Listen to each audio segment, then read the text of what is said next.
जय श्री कृष्ण भक्तों कार्तिक महात्म्य 17वां अध्याय।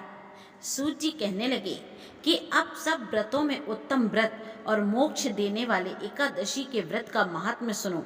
एकादशी तिथि श्री कृष्ण पक्ष की हो या शुक्ल पक्ष की, अन्न नहीं खाना चाहिए।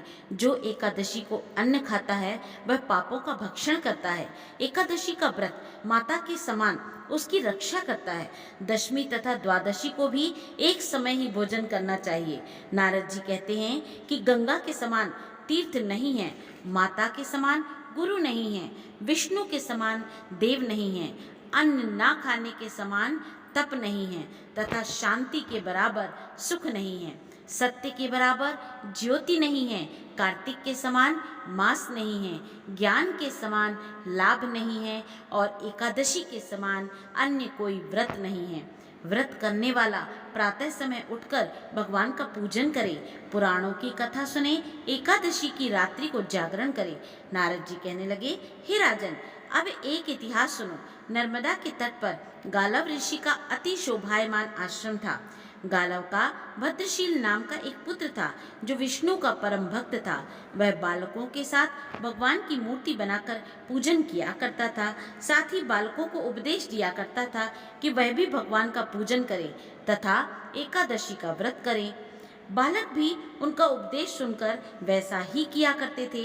अपने पुत्र के चरित्र को देखकर एक समय उसके पिता गालव ऋषि ने उससे पूछा कि भद्रशील, तुम सदैव भगवान विष्णु की पूजा में लगे रहते हो, यह उपदेश तुमको किसने दिया? यह बात सुनकर भद्रशील कहने लगा कि पिताजी, मैं आपको अपने पूर्व जन्म का वृत्तांत सुनाता हूँ। पिछले जन्म में मेरा जन्म चंद्रवंश में हुआ था। धर्मकीर्ति मेरा नाम था।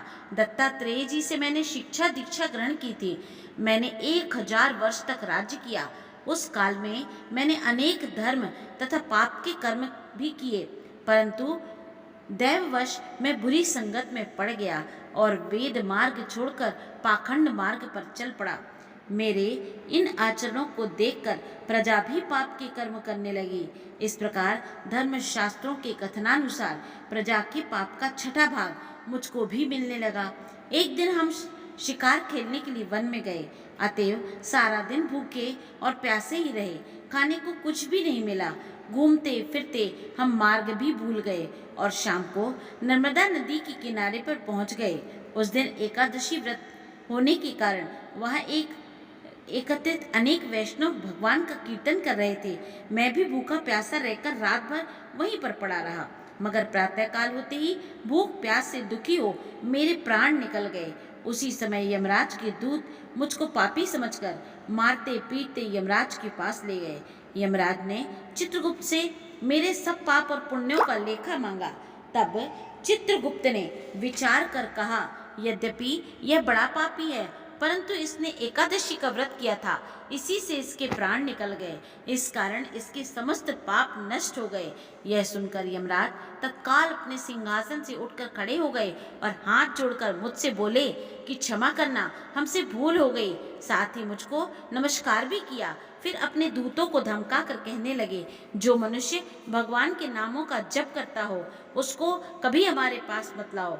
जिसने अनजाने भी एकादशी का व्रत किया हो तब भी उसके सब पाप नष्ट हो जाते हैं और उसको हमारे पास आने की आवश्यकता नहीं पड़ती। इसके पश्चात यमराज ने मेरा पूजन किया और फिर मुझे सुंदर विमान में बिठाकर विष्णु लोक को भेज दिया। हजारों वर्ष तक इंद्र लोक तथा विष्णु लोक में रहने के पश्चात अब फिर मैंने यहाँ पर जन्म लिया है। जो कोई इस कथा को पढ़ता अथवा सुनता है उसके समस्त पाप नष्ट हो जाते हैं। अथ श्री कार्तिक महात्म्य 17वां अध्याय समाप्त। जय श्री कृष्ण भक्तों।